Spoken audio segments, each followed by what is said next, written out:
Қайырлы күн, құрметті әріптестер. Менің аты жөнім Қамбарова Бану Бақытқызы. Алматы облысы Еңбекшіқазақ ауданы номер 1 Азат орта мектебінің қазақ тілі мен әдебиеті пәнінің мұғалімі.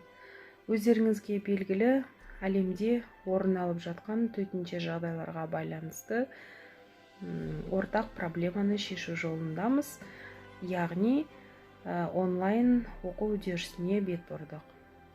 Демек, қашықтықтан оқуға жоғарғы оқу орнынан бастап колледждер бар, орта мектептер барлығы дерлік көшті.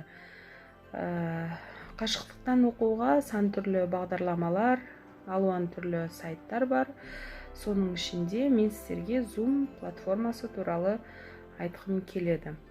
Zoom платформасы жалпы ата-аналарға, оқушыларға, мұғалімдерге пайдалануға өте тиімді.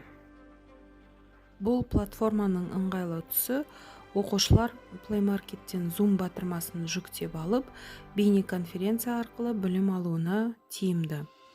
Жүктеп алғаннан кейін жүйеге тіркеліп, мұғалімнің идентификатор коды арқылы қосылады. Мұғалімдер өздерінің сабақтарын бейнеконференция бастауы арқылы тікелей эфирде жүргізе алады. Әлемдік деңгейде қолданылып келе жатқан бұл бағдарламаның негізінде қашықтықтан оқу үдерісін ыңғайлы формада жалғастыра аламыз. Назар салып тыңдағандарыңыз үшін